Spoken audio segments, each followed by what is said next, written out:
ये हैं बातों का जादू, जहां हर कथा आपके दिल को छू जाएगी और भक्ति से भर देगी। बहुत प्राचीन समय की बात है। आर्यावर्त की भूमि पर अनेक महान सम्राट राज्य करते थे। वे केवल भौतिक साम्राज्य के स्वामी ही नहीं थे, बल्कि धर्म और नीति के रक्षक भी थे। उन्हीं दिनों विदेह देश में राजा शतधन्वन का शासन था। शतधन्वन एक प्रतापी, धर्मनिष्ठ और सत्यप्रिय शासक माने जाते थे। उनके वंश में गंधर्वराज विश्वावसु के कुल की प्रसिद्धि थी। इन्हीं विश्वावसु की पुत्री थी मदालसा।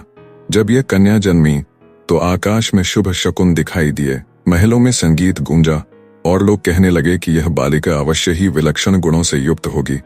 वास्तव में ऐसा ही हुआ। मदालसा बचपन से ही साधारण राजकन्याओं से भिन्न थी।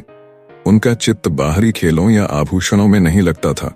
वे अपने पिता से बार बार गूढ़ प्रश्न करती, आत्मा क्या है, जीवन का उद्देश्य क्या है, मृत्यु के बाद क्या होता है। इन प्रश्नों को सुनकर विश्वावसु हंसकर कहते, यह कन्या साधारण नहीं है, यह तो ऋषियों जैसी बुद्धि रखती है। धीरे धीरे मदालसा बड़ी हुई। उन्होंने वेद, उपनिषद और शास्त्रों का अध्ययन किया। उनका स्वभाव गंभीर था, पर हृदय में करुणा और वात्सल्य भरा था। जब विवाह योग्य आयु हुई तो राजा शतधन्वन ने अपनी पुत्री के लिए योग्य वर की खोज की। अंततः उनका विवाह धर्मात्मा और तपस्वी स्वभाव वाले राजा ऋतध्वज से हुआ। ऋतध्वज राज सिंहासन पर आरूढ़ होकर भी राज वैभव में लिप्त नहीं रहते थे। वे धर्मप्रिय, प्रजावत्सल और सत्यनिष्ठ राजा थे। जब मदालसा उनके महल में आई तो उनका ज्ञान और वैराग्य देखकर स्वयं राजा भी आश्चर्यचकित हो उठे।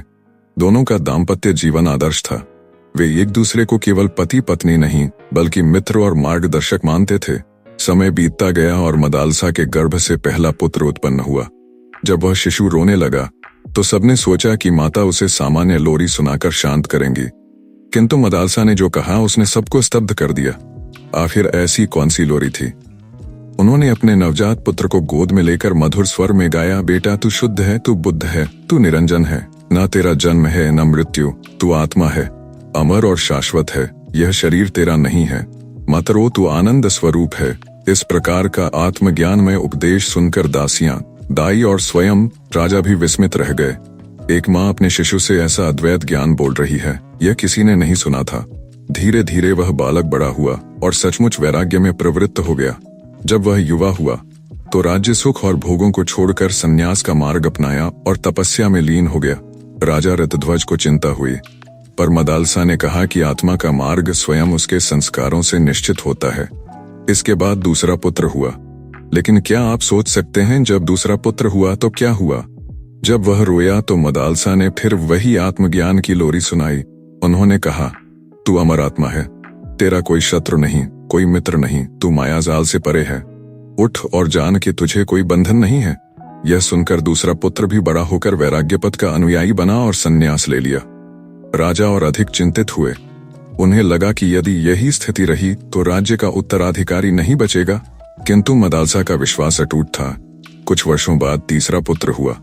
इस बार राजा को आशा थी कि यह पुत्र शायद राज्य संभालेगा, किंतु जब वह रोया तो मदालसा ने पुनः वही अद्वैत ज्ञान सुनाया। उन्होंने कहा, बेटा तू आत्मस्वरूप है, यह शरीर अस्थाई है, मत रो, तू चैतन्य है, जगत के बंधन तुझे स्पर्श भी नहीं कर सकते। तीसरा पुत्र भी वैराग्य में लीन हुआ और सन्यासी बन गया। अब राजा ऋतध्वज अत्यंत चिंतित हो गए। उन्होंने अपनी रानी से कहा, प्रिय, तुम्हारे ज्ञान का मैं आदर करता हूँ, किंतु यदि हमारे सभी पुत्र सन्यासी बन गए तो इस राज्य का क्या होगा? प्रजा का रक्षण कौन करेगा? न्याय कौन करेगा? राज्य बिना राजा के कैसे चलेगा? तब मदालसा ने मुस्कुराकर कहा, राजन, प्रत्येक आत्मा का अपना मार्ग है। 3 पुत्रों का स्वभाव तपस्वी है, वे मुक्ति की ओर अग्रसर हैं, किंतु यदि ईश्वर चाहेगा तो अगला पुत्र राजधर्म निभाएगा। कुछ समय बाद चौथा पुत्र जन्मा। जब वह रोया तो मदालसा ने उसकी ओर देखकर इस बार कुछ अलग कहा। आखिर ऐसा क्या कहा जिसने इस पुत्र को एक आदर्श राजा बना दिया? हे पुत्र, तू आत्मा तो अमर है ही, किंतु इस जन्म में तेरा धर्म है कि तू राजा बने, न्याय कर, प्रजा का पालन कर, धर्म की रक्षा कर, राज सिंहासन पर बैठकर भी ईश्वर का स्मरण करता रहना, यही तेरा सर्वोच्च कर्तव्य होगा। इस प्रकार उन्होंने इस पुत्र को भिन्न उपदेश दिया। यह पुत्र बड़ा होकर धर्मात्मा और न्यायप्रिय राजा अलर्क बना। उसने राज्य को धर्म के मार्ग पर चलाया और प्रजा को सुख दिया। इसी बीच एक समय ऐसा आया जब पाताल लोक का प्रचंड दैत्य पाताल केतु पृथ्वी पर उत्पात मचाने लगा। वह नगरों को जलाता, यज्ञों को नष्ट करता और प्रजा को सताता। उसका अहंकार इतना था कि उसने राजा ऋतध्वज को युद्ध की चुनौती दी। क्या आप जानते हैं उसने युद्ध के बीच क्या किया? उसने स्वयं रानी मदालसा का हरण कर लिया। भीषण युद्ध हुआ। पाताल केतु ने अपनी माया से आकाश ढक दिया। कई बार वह पर्वत जितना विशाल हो जाता, कभी अदृश्य हो जाता। उधर युद्ध भूमि में ऋतध्वज ने भगवान विष्णु का स्मरण किया और नारायणास्त्र का प्रयोग किया।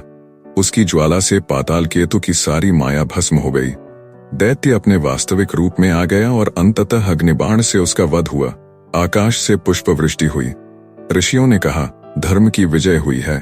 इस घटना के बाद ऋतध्वज वृद्धावस्था में राज्य अपने पुत्र अलर्क को सौंपकर वनप्रस्थ को चले गए। तीनों बड़े पुत्र संन्यास में लीन रहे। अलर्क ने लंबे समय तक धर्मपूर्वक राज्य किया। उसने अपने राज्य में न्याय और भक्ति का प्रचार किया। संकट के समय उसने प्रजा को सहारा दिया। जब अकाल पड़ा तब उसने अपने खजाने खोलकर अन्न वितरित कराया। सब कहते, धन्य है यह राजा और उसकी माता मदालसा। मदालसा ने शेष जीवन ध्यान और तप में बिताया। वे केवल अपने पुत्रों की ही नहीं, समस्त प्रजा की गुरु बन गईं। वे सबको कहती, संसार की वस्तुएं क्षण भंगुर हैं, आत्मा को पहचानो। आत्मा कभी न जन्म लेती है न मरती है। उनके वचनों से असंख्य लोगों को आत्मज्ञान मिला।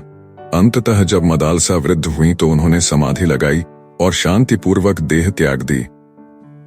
आकाश से पुष्प वृष्टि हुई और देवताओं ने कहा, धन्य है यह माता जिसने मातृत्व को आत्मज्ञान का स्वरूप बना दिया।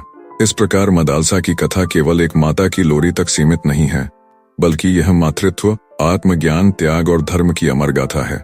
उनके जीवन से हमें यह शिक्षा मिलती है कि आत्मा अमर है, शरीर नश्वर है। माता के संस्कार संतान को दिशा देते हैं। समाज के लिए संन्यास और राजधर्म दोनों आवश्यक हैं।